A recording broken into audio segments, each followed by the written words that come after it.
All right, my name is Rich Schmidt. I'm here with Corey Schuster. We're at Portland Wine Company. It's January 21st, 2020. Thank you so much for joining us today, Corey. We appreciate this. Yeah, thanks for coming out. Most important question, so we'll start with it, which is why wine? Why not wine? Why wine? It's a question with a bit of a loaded answer. I was never into wine. I drank wine, but never paid attention to what I was drinking. Never studied it until 11 years ago. I was actually a civil engineer for almost 10 years and worked in Denver, worked here for a while. When 2008 happened, the economy did its thing, and I like to now say I was given the chance to find something else to do. So I ended up just kind of casting through Craigslist and basically applied for any job that sounded interesting, because I didn't want to go back to engineering, but I didn't know what I wanted to do, so I figured, well, I'll try everything and see what sticks. So I had a bunch of weird, random jobs, which was pretty fun. Fleshed out my resume a little bit, made it more interesting. And then, I think it was 2009, entered an ad from Jackalope Cellars, and they called me up for a phone interview, and one of their first questions was, what do you know about wine? It's like, well, I like to drink it.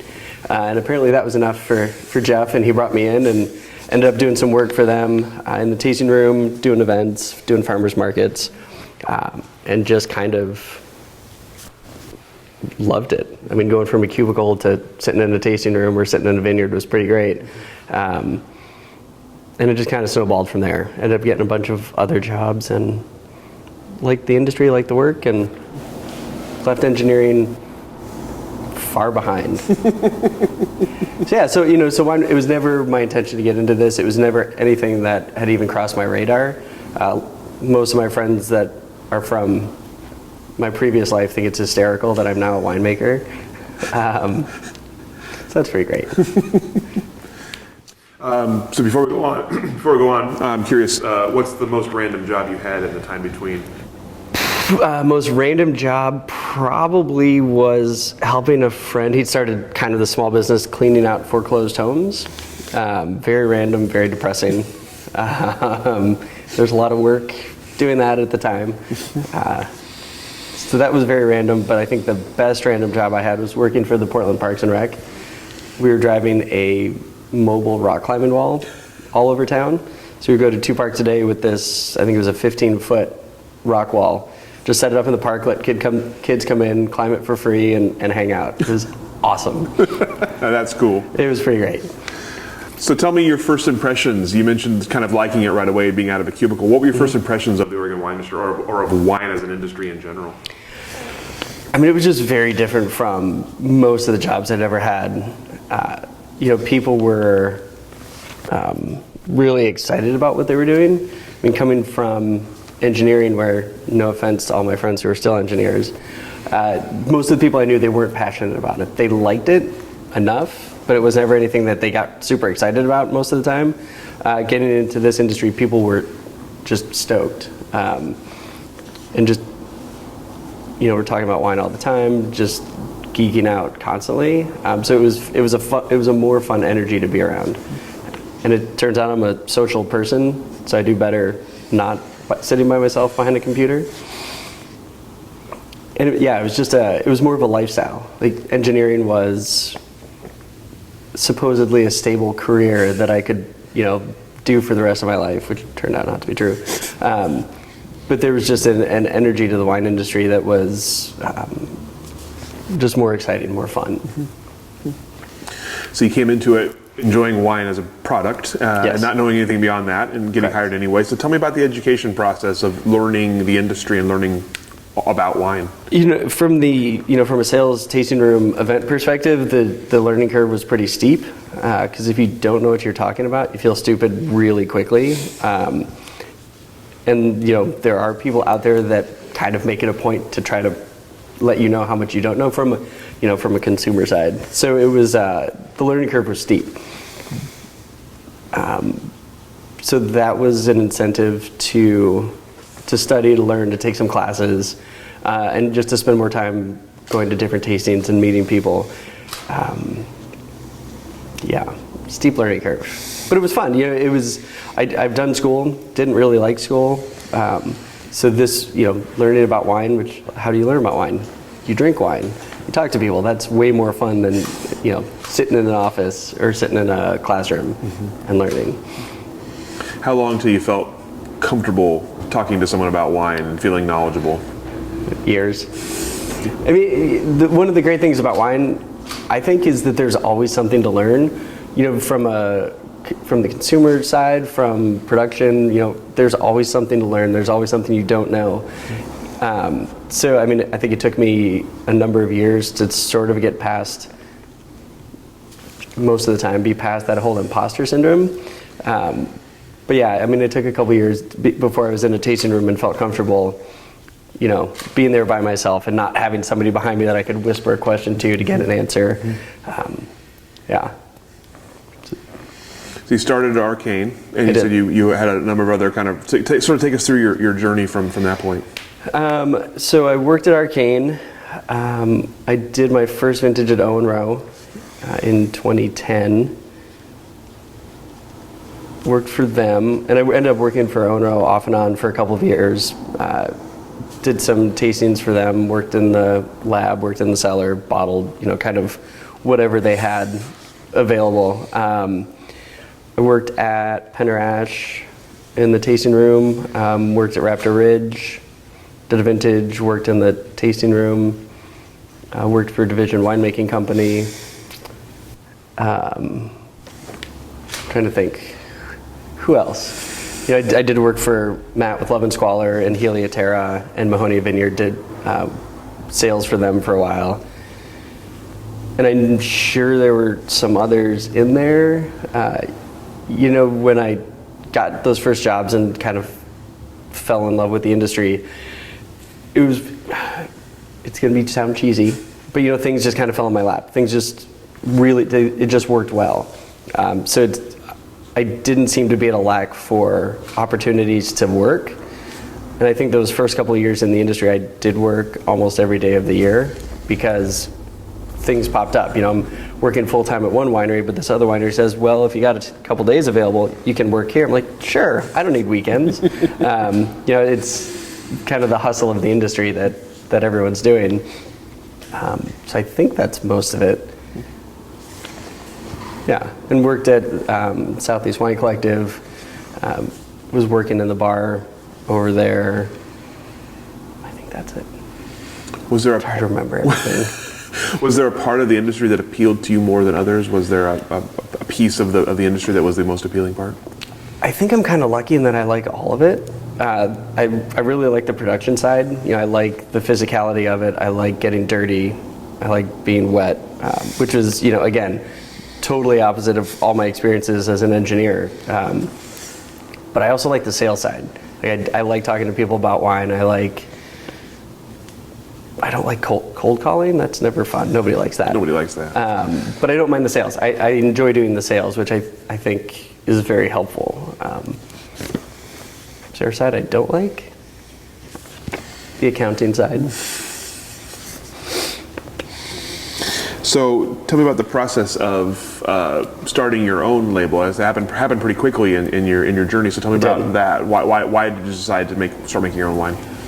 You know, with that first vintage, you know, I had never had a product. I had never had something that I could point to or hold and say, I made this. This was my creation. So working those first couple of vintages, it was cool to tell my friends, I mean, I didn't make that, but I touched those grapes. Like I had a part of that. And that was, to me, it was a gratifying experience that I'd not had before. So when the Southeast Wine Collective opened and they brought me in to help run the wine bar, you know, I had wanted to dabble.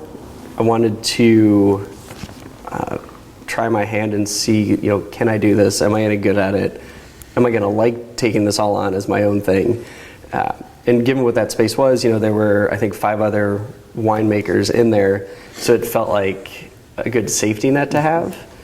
And since I was going to be there all the time anyway, with the production space and the bar in the same place, I'm like, well, if I'm going to be here anyway, why not add a little work and do a little bit more? So that first vintage was 2012. and I figured I'll bring in enough fruit to justify starting the label and starting a business, but not so much that if I suck at it or screw it up that I'm going to go totally broke. So I made 90 cases in 2012, so nothing, which at the time felt like a lot. But now in hindsight, it's like, that was not much of anything. Plus, I didn't know that much. I worked with Kate and Tom of Division. They were very supportive and were there to help me, when I came across things I didn't know. And again, having all those other people in the space gave me that safety net to help fill in all those gaps in my knowledge. Fortunately, 2012 was probably the easiest vintage ever. The wines kind of made themselves, and it was a very consumer-friendly vintage very early on. Thank goodness I didn't try to start in 2011. That would have been a different story. So I started really small. I didn't feel like I knew enough. I didn't, Imposter Syndrome was intense. But with that community, it allowed me to start. And then I just grew really slowly from there. I just finished vintage 8, and I'm only at almost 2,000 cases. So it's been a very slow growth. Because again, there's still so much I still don't know. So I didn't want to grow so big that, I'm bringing in 2,000 cases worth of fruit, and I don't know what the hell I'm doing. I kind of know what I'm doing now.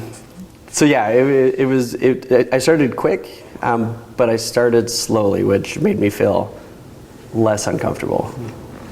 That makes sense. It does. You mentioned imposter syndrome, and we hear that a lot from people who don't have a formal education in wine, and kind of, did you feel, how were you received by your winemaking peers? Was there any resentment there that you were doing this without having gone through the trials and tribulations? Don't touch the microphone.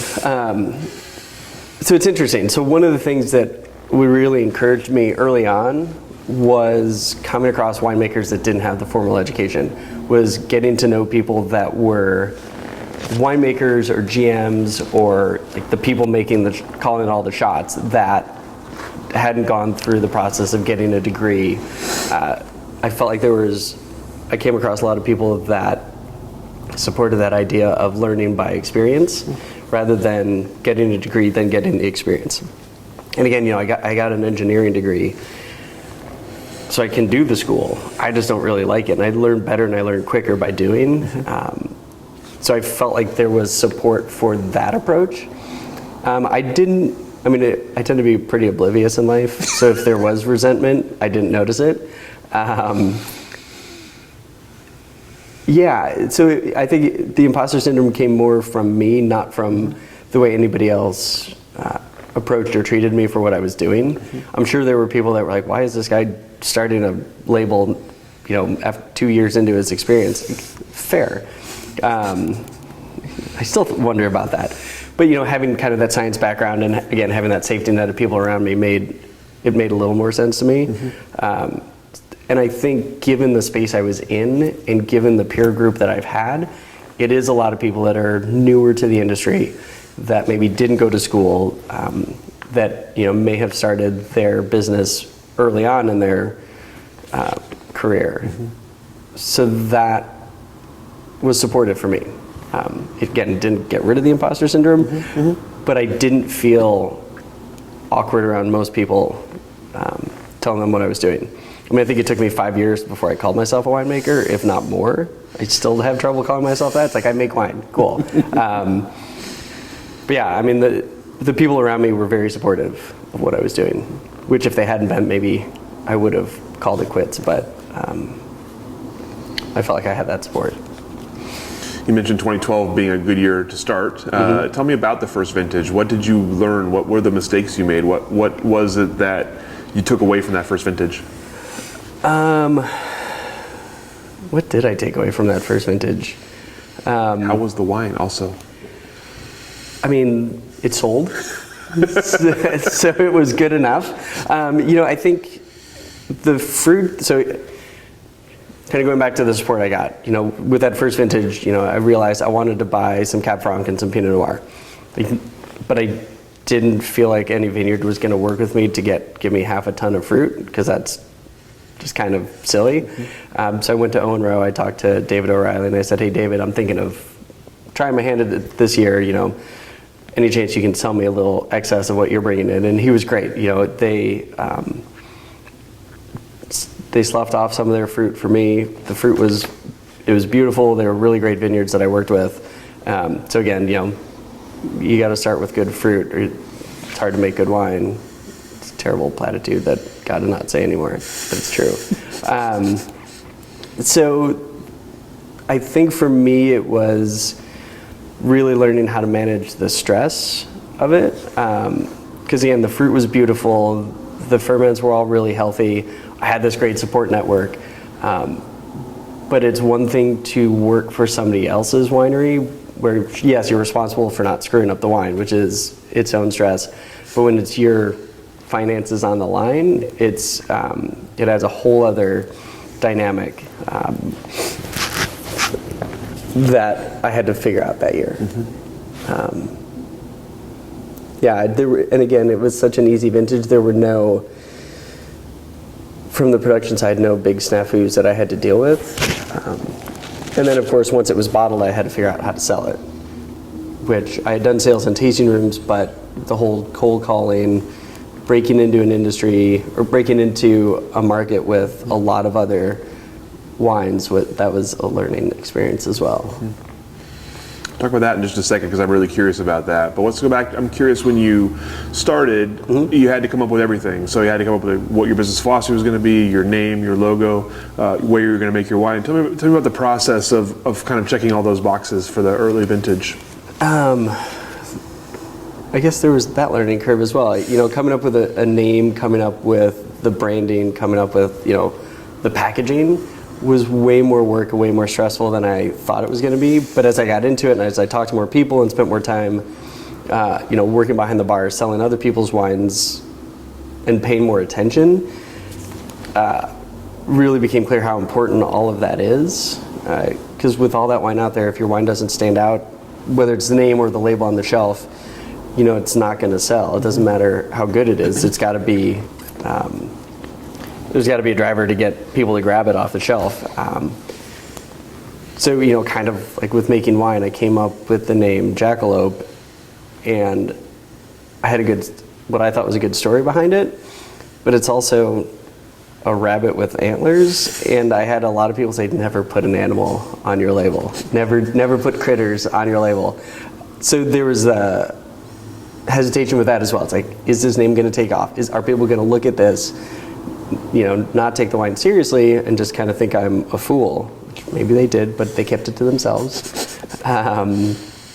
So that was a challenge, and I forgot the first part of your question. Well, I'm just sort of curious with the whole, you had a story behind your wine. The story behind your wine.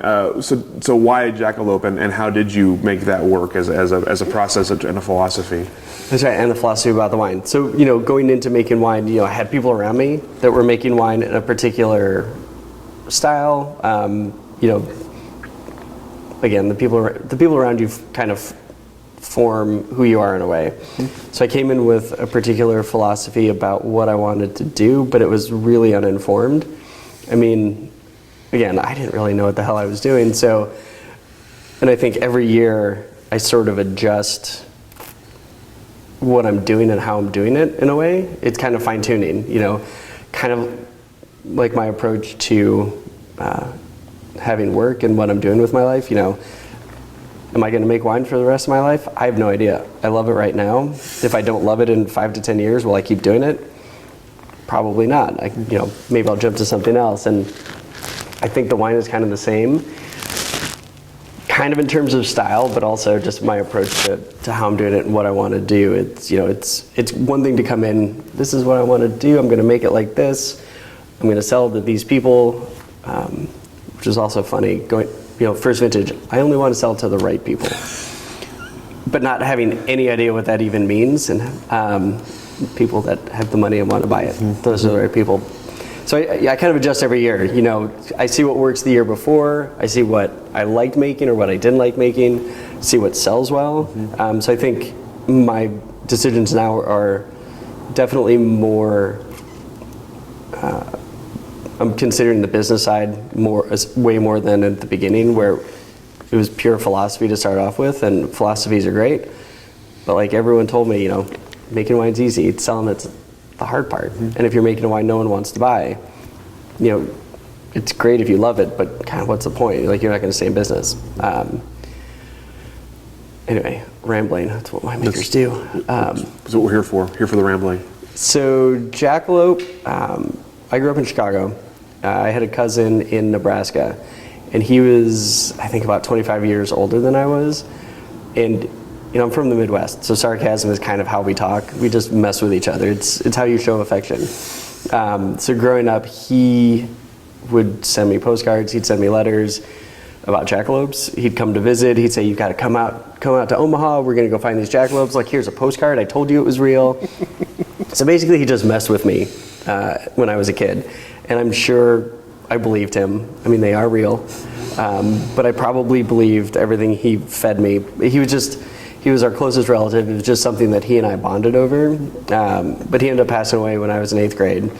So, that kind of solidified a few things in my mind. So it stuck with me after that. Jump forward a few years. After I graduated university, I moved to Denver. I worked as an engineer. Decided I needed to quit that life after a while. So when I did, I got a big Jackalope tattoo. So it's just this image. It's just this thing that's kind of been with me at these kind of pivotal changes in my life. So when I started the brand, I figured, well, it's got this meaning for me.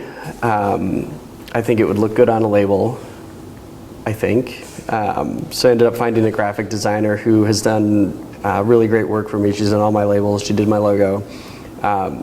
So she took this silly thing and made it look not too silly, which was kind of what I wanted. So initially the name came from kind of that background. It was in a way sort of an homage to my cousin Ray. But it was just also this image that had meaning for me. A few years into the brand now, I want people to take my wine seriously enough, but it's also wine. It should be fun. I want people to, enjoy drinking it. And I don't know, I try not to take myself too seriously. So I'm trying to walk that line between serious enough, but also playful. And I feel like a Jackalope kind of does that, where it's, some of the labels look more serious than others. They look good, but it's also just a Jackalope, which is ridiculous. So now for me, it's just that. It's walking that line between playful and serious that I'm trying to do with the wines and the business. And you mentioned sales. So tell me about sales, especially starting off new brand, trying to make it. What do you do to get shelf space? What do you do to get your wine in people's hands? I think I was lucky in that I'd worked in tasting rooms, so I'd had that experience doing sales that way. I'd done farmers markets, which is, not cold calling, but definitely more aggressive than sitting in a winery waiting for people to come to you. So I had a little bit of that background. It's terrifying, that first vintage.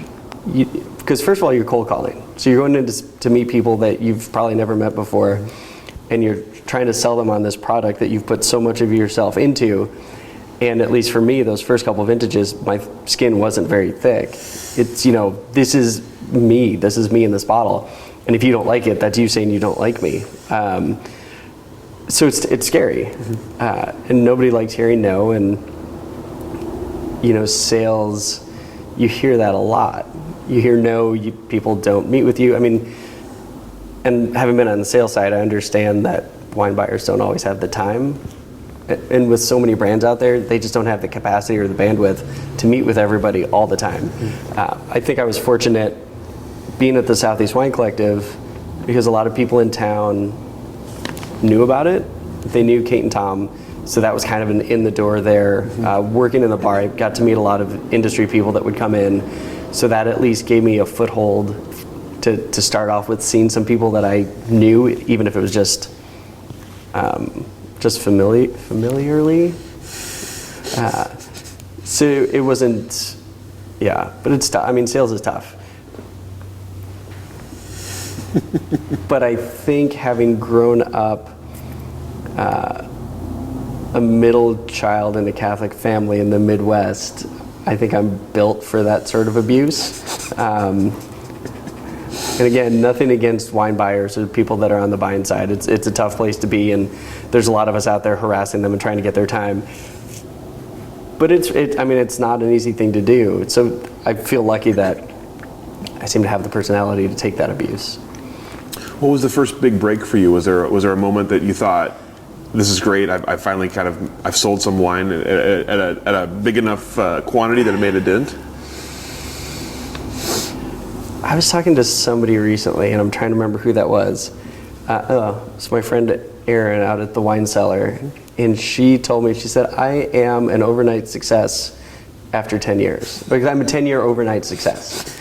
And that made a lot of sense to me. You know, I don't feel like my brand is flashy. I don't feel like I'm a flashy person. You know, I haven't really tried to chase a lot of in the way of PR or any of that.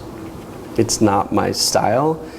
So I've had big purchases here and there, but I feel like it's been more of a slow build. Mm-hmm. Just in the last year or two, I feel like things have kind of turned a corner to where I've been approached by distributors, more and more distributors outside of Oregon.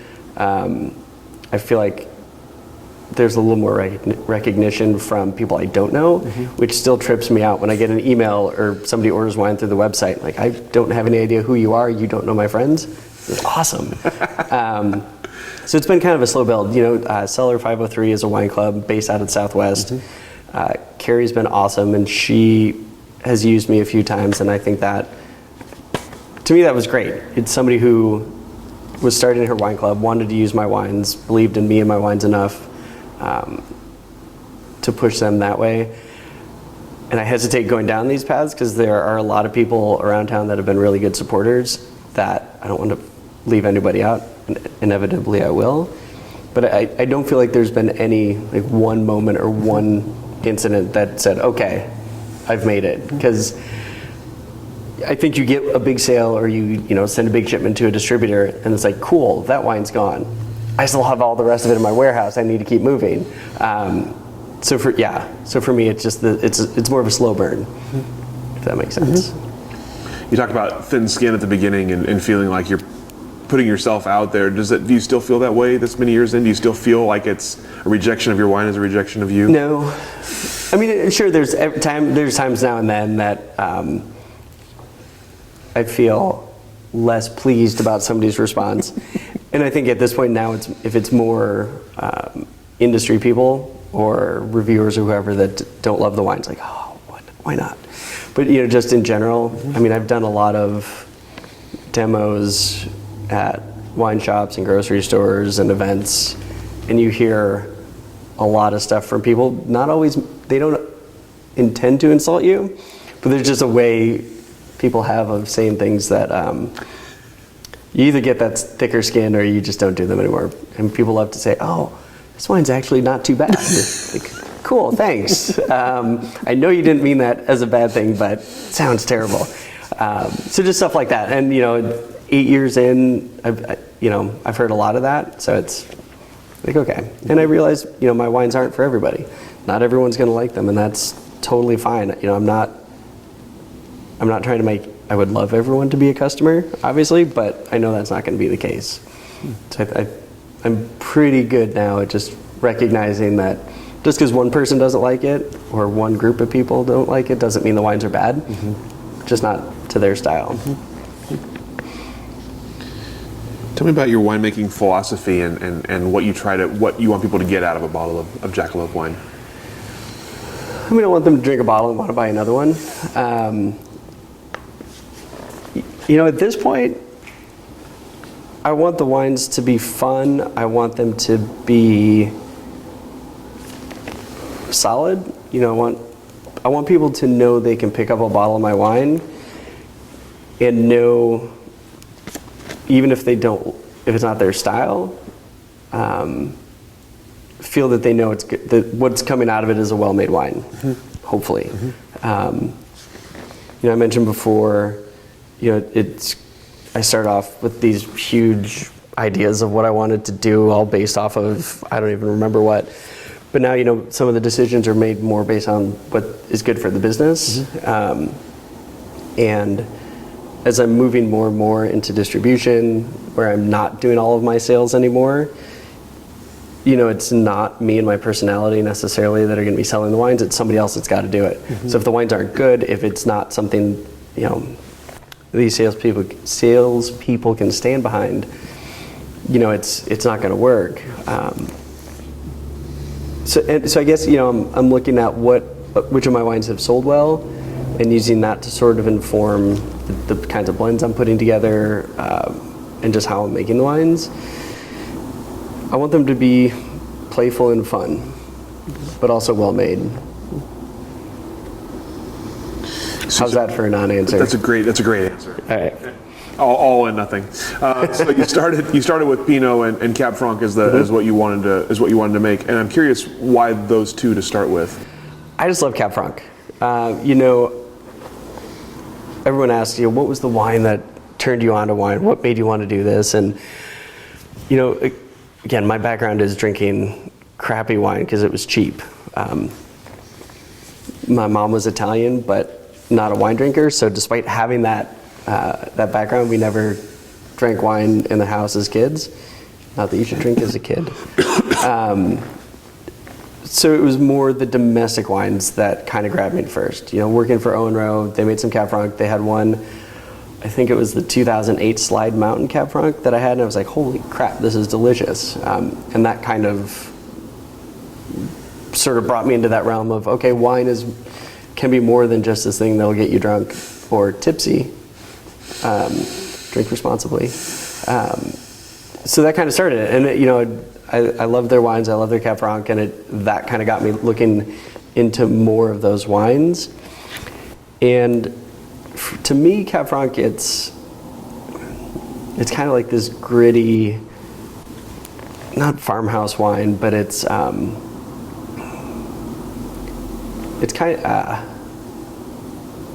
of like not the blue collar wine. It's like Pinot Noir is beautiful and elegant and lovely. It's just this very refined, delicate creature. Cab Franc is not.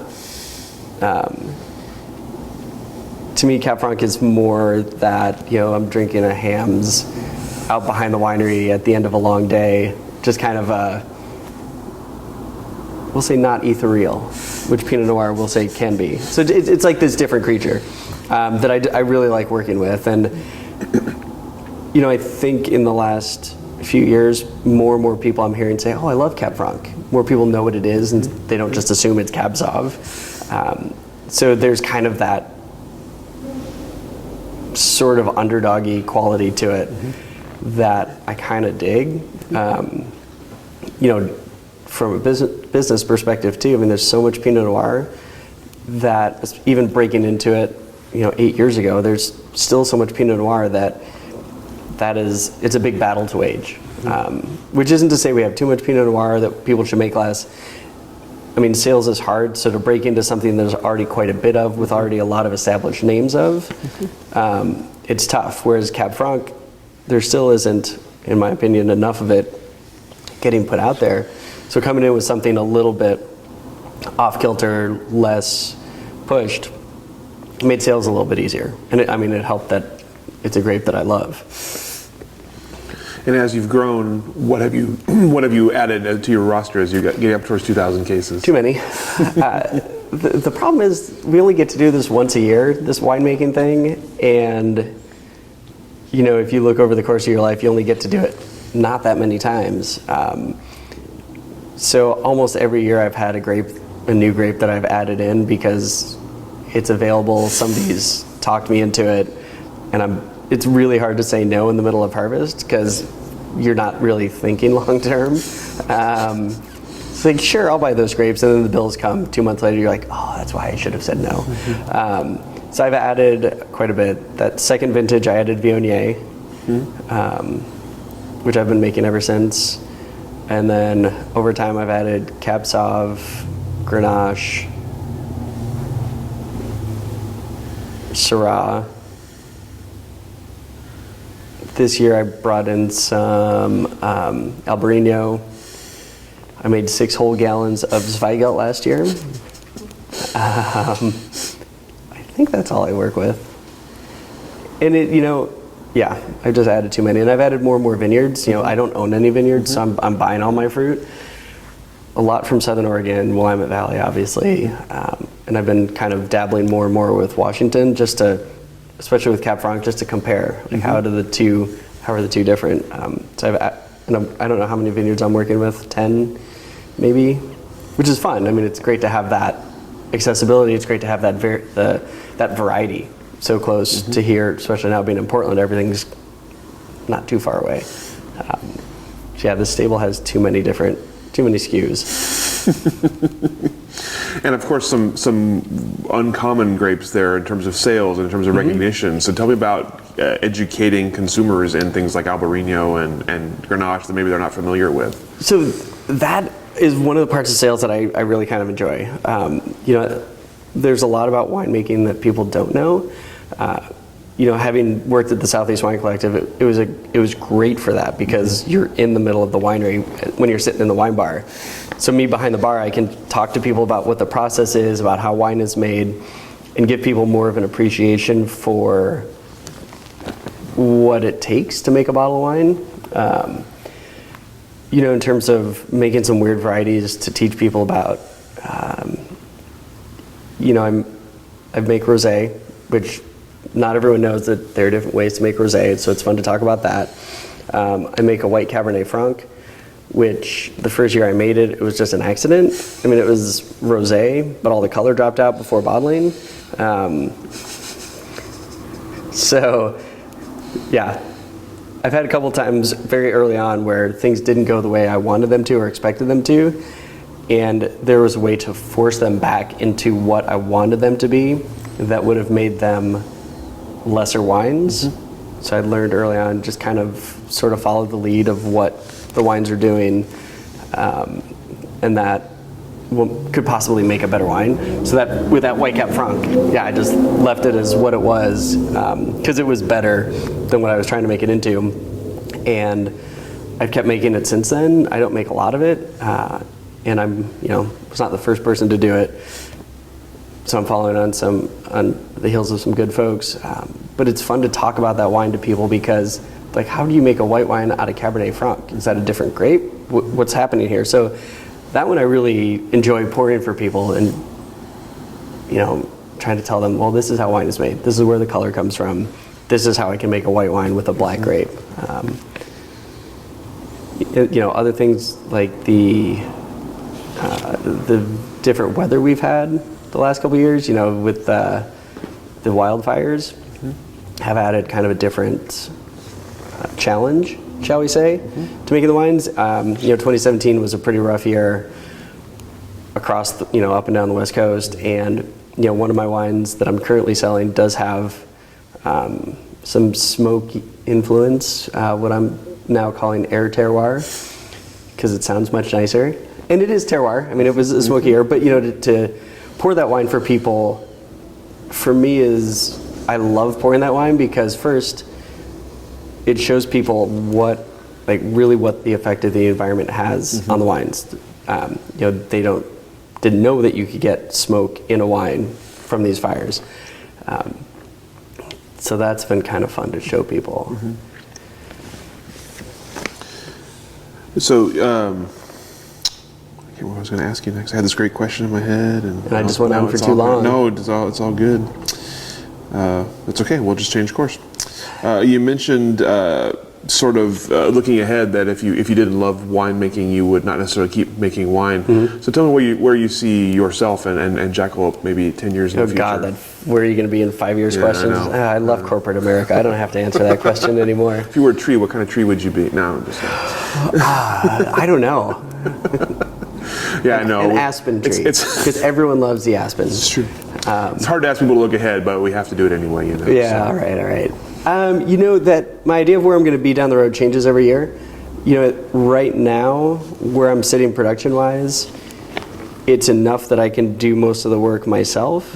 I like doing production work. I like I like doing that work. That's why I'm doing this. If I grow too big, then somebody else is either doing a lot of it, all of it, more of it. So I'm not doing as much of it. And to me, if I'm not doing the work that I want to be doing, why am I doing it? I know there's going to come a time when my body's not going to want to do all that labor, and I will have to give off more of it to somebody else. I'm not at that point yet. So maybe when that point comes, I change some of my decisions, but I like being at this size where I can do most of the work. If I start selling the wines out really quickly, then maybe I jump up production more so, but I like where I'm at right now because I'm still plugged into all the parts, talking to the vineyards, working with the facilities I'm in, and doing the work, and still doing a lot of the sales. I like those aspects of it. And maybe in 5 years, I realize I don't want to work this much all the time, and delegate more to somebody else. 10 years, I'm that old, I'll be that old. Imagine in 10 years I won't want to do as much of the work, and then maybe I grow, I have no idea. To be determined. To be determined. Not sitting in a cubicle. That's where I want to be in 10 years. Fair enough. Mentioned you were talking about vineyard sources earlier and how as you've grown in production, you've grown in vineyard sources. Tell me about finding vineyard sources and what you're looking for with grapes. Part of what I like about this industry is how close-knit it is and how there aren't too many secrets that people are holding that I've come across. So most of the vineyards I work with, I know about either because I've gotten to know the person that owns them, or a friend of mine has introduced me to the vineyard. I think there's only one vineyard that didn't come to me through a friend, and that was somebody that came into a tasting room that I was working in, and we got to talking, and eventually she offered me fruit. Like, okay, fine, I'll buy some. And it worked out great. It's relationships. And I've been working with a lot of the same vineyards for years, so you get to know the people that own them. Not being I'm not a vineyard worker. I haven't done that much work in the vineyards. There's so much I don't know. So the people I work with, I need to really trust. They need to trust me as well. It's a very symbiotic relationship. So I like working with the same people over and over. We just get to know each other. I get to know the vineyards better. It just grows those relationships that I get such a kick out of in this industry. I think it's very relationship based, and I like that. So, in terms of what I'm looking for, good fruit. I'm looking at the farming practices as well. I'm working with vineyards that are organic, some that are live certified, some that are going organic, some that are farmed organically but are not certified. I've got 1 or 2 vineyards that are farmed more commercially, and we're discussing how to move forward from there to something a little more sustainable. I think we should try not to destroy our planet and the earth. So, I want to work with vineyards that are farming less destructively. But again, I'm not a farmer, so I'm not going to come in and tell a vineyard owner like, hey, this is what you got to do. I want you to farm this way, because I don't have the knowledge base from which to really say that. So it's more, this is what I would like to see. How do we move down that path? And one of the vineyards I've been working with for a number of years, she is going organic. And the conversation we had was, she said, yeah, I can do this, but at least initially, I'm going to have to raise the price of the fruit, so that I can do that. And I'm like, yeah, of course. And I will support you in that, because that's the direction I want you to go. So, I'm not going to make demands, but not provide the support needed to go down that road. You were working with wine consumers pretty early on in the industry. How have you seen consumer demands change since you've been pouring People wine? love rosé now. When I started, nobody wanted to touch rosé. I remember, I could get people to try rosé for anything, 10 years ago, and now everyone wants a rosé. Who would drink pink wine? Right. So that's been pretty fun. It's sort of hard to generalize that, just given the different venues I've worked in, and I guess the different consumers and I've seen in the products I was selling, I feel like people are really open, and maybe they always have been, but I feel like there's a little more openness now for people to try different things.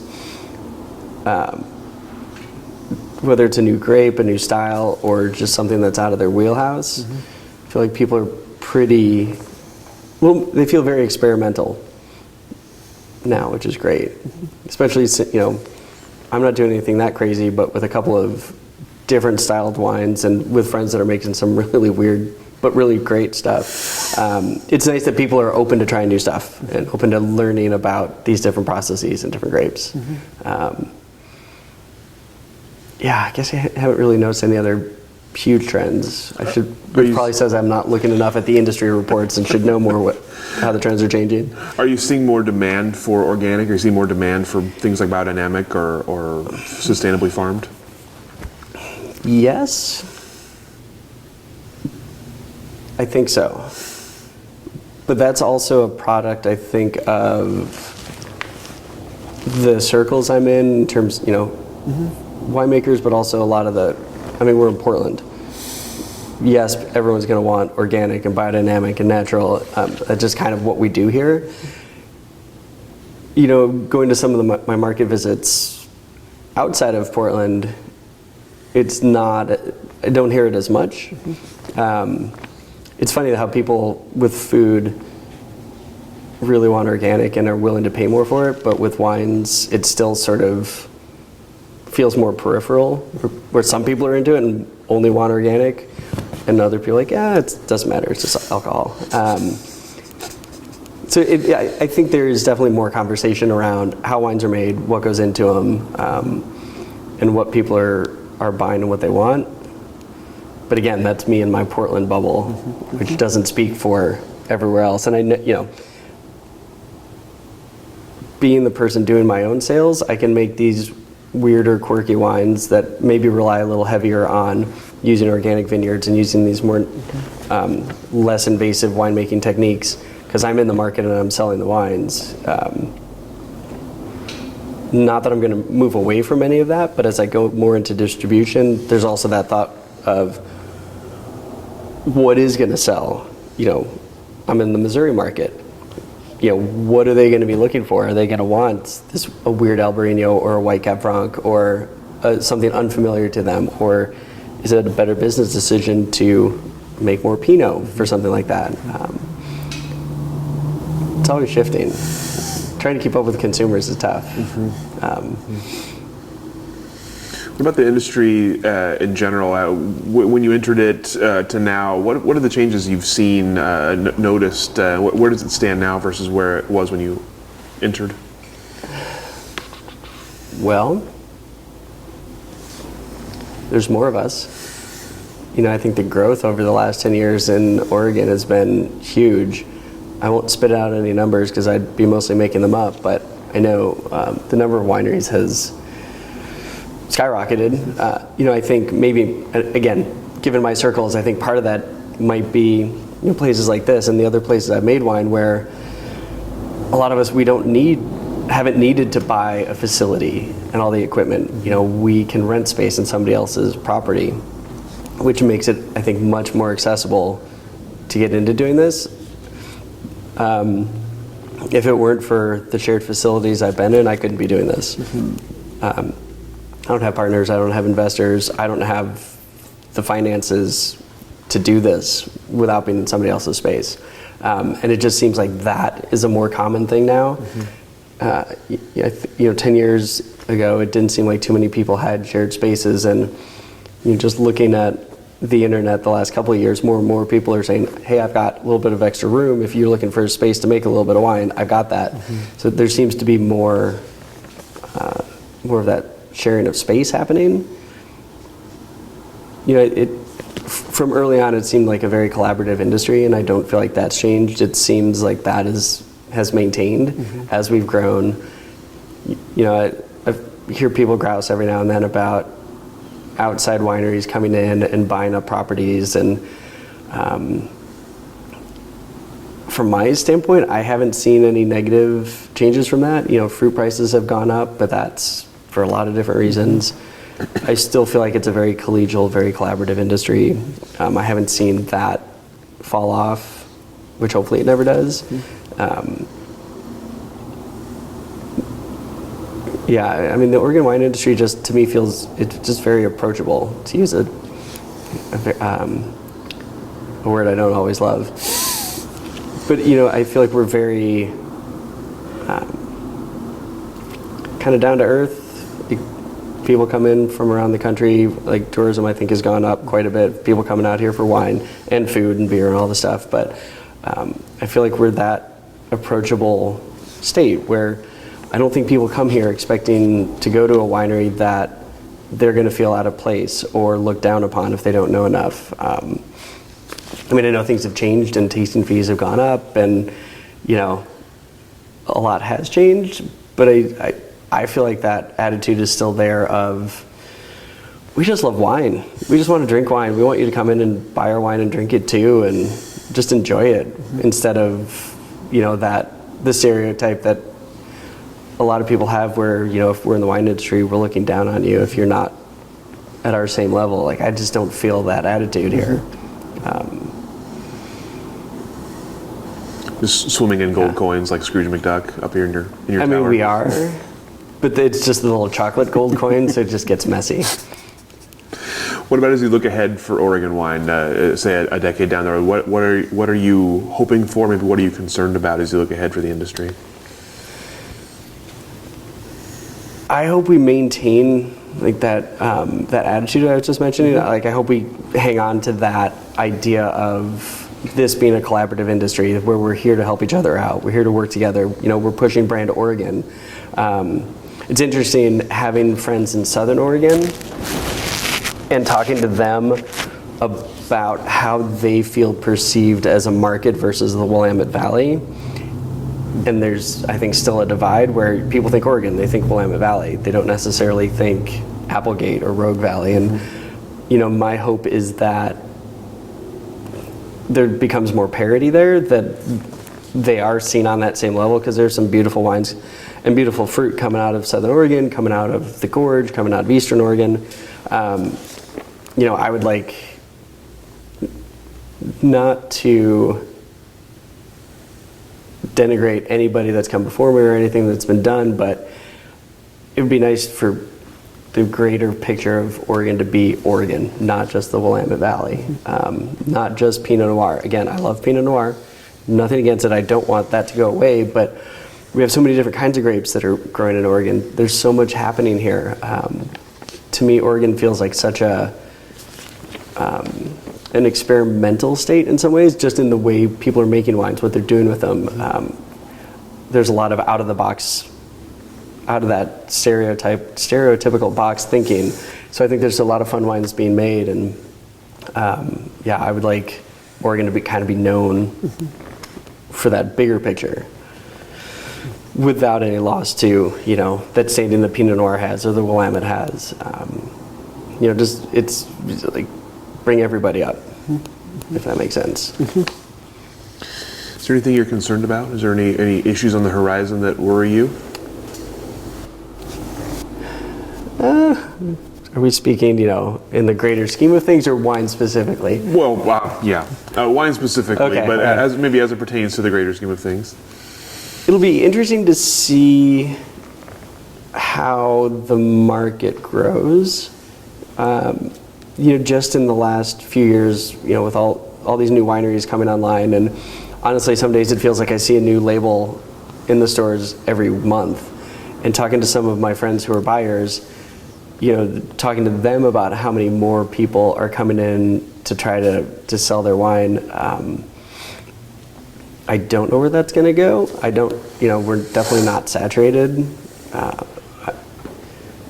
What our capacity is, it'll be interesting to see what we have. I think as we branch out more from just Pinot Noir, I think that will help more people stay competitive. I mean, my concern is always sales and staying relevant, staying current, staying in front of the buyers, which is, again, partly why I like to do my own sales, because being the winery, it has a little more pull than than what my distributors may have. It's just kind of the nature of the beast. So staying relevant, because otherwise the wines don't sell, and it's hard to stay in business if the wines don't sell.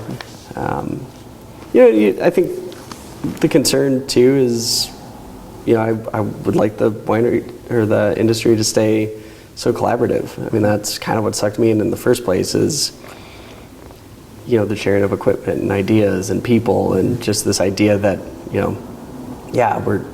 we're in competition theoretically, but we're also here to help each other out, because that just makes everybody better.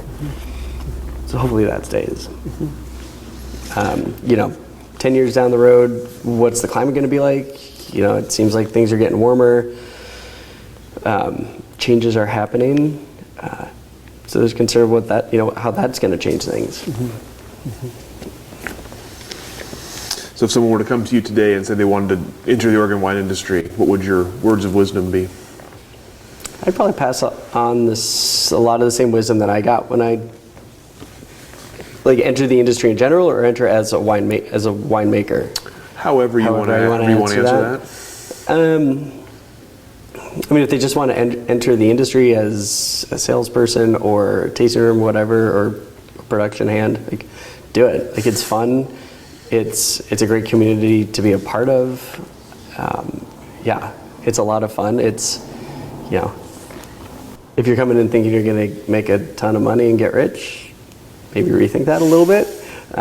It's a great lifestyle, but it's a lot of hustle. As a winemaker, what everyone told me was it's going to cost way more than you think it's going to, and sales is the hardest part. But to me, it's been very gratifying, very rewarding to do this. And I try not to be too cynical too often. So I wouldn't, just offer my support basically to those folks that are trying to get into it. Because that's what I've had so much support over the years from so many people. Somebody wants to jump into the industry, I'll do what I can to help out. Have you had people come to you? Yeah. Have they actually entered the industry? Some have. Yeah, at my scale, there's only so much I can do. I've had people ask to work for me from out of town, from out of country, which is kind of fascinating. It's I'd love to give you a job, but I don't have the need for it. So, it seems like more people, a lot of people trying to get here to work. It's cool.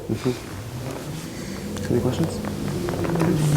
So the questions that I have for you. Beautiful. Is there anything I didn't ask that I should have? Anything we didn't cover that we should have covered? I don't think so. Covered it all? All right. Open microphone. You can say whatever you want.